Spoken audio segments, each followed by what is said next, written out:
भीड़ बहुत होती है ना, तो लोग धक्का मारते हैं। जब बहुत ज़्यादा भीड़ होती है तो लोग धक्का देते हैं, धक्का मारते हैं। बोलो सही है कि गलत है? आप बहुत भीड़ है तो लोग आपको धक्का देंगे, धक्का मारेंगे। उसी तरह भीड़ में लोग जैसे धक्का मारते हैं, उसी तरह जब हमारा पाप बहुत बढ़ जाता है, बहुत पाप बढ़ जाता है, तो वो पाप भी पुण्य को धक्का मारता है कि तू यहां से हट जा। हमारा पाप पुण्य नहीं करने देता,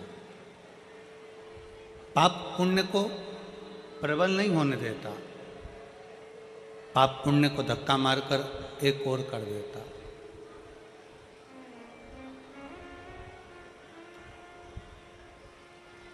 शिव महापुराण की कथा कहती है कि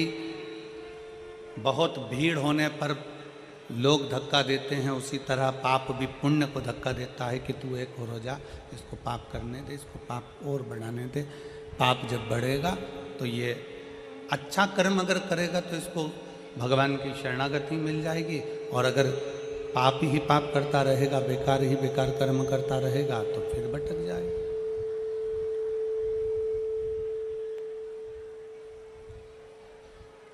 फिर पुनः भटक जाएगा। तो शिव महापुराण की कथा कहती है जैसे भीड़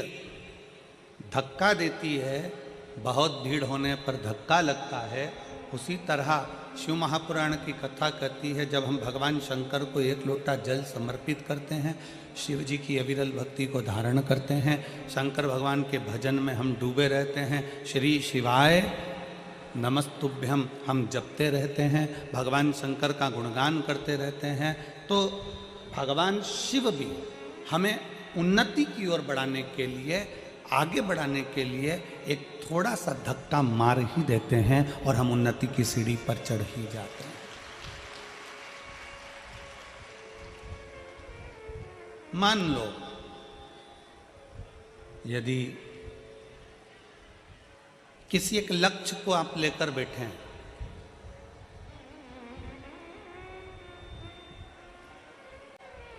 बाबा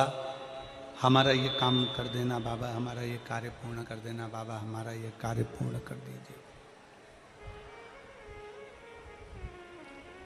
बाबा ये हमारा काम है, आप पूरा कर देना, आप ये कृपा कर देना, आप ये दया कर देना, आप ये करुणा कर देना।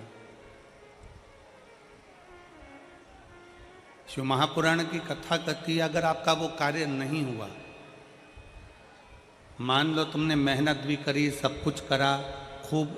मेहनत कर कर तुम आगे भी बढ़ गए, सब कुछ हो गया, और तुम्हारा वो कार्य जो तुमने सोचा था वो नहीं हुआ,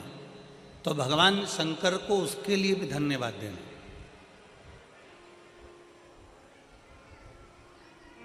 तुम्हारा सोचा हुआ कार्य अगर नहीं हुआ है तो भगवान शंकर को उसके लिए भी धन्यवाद देना कि बाबा हो सकता है कि तूने मेरे लिए और भी कुछ अच्छा सोच कर रखा होगा, इसलिए अभी तूने वो कार्य नहीं होने दिया, आगे चलकर तू जरूर करेगा। हम ये विचार ना करें, हम हमारे मन में ये भाव उत्पन्न ना करें, हमारे मन में ये विचार लेकर ना आए, हमारे मन में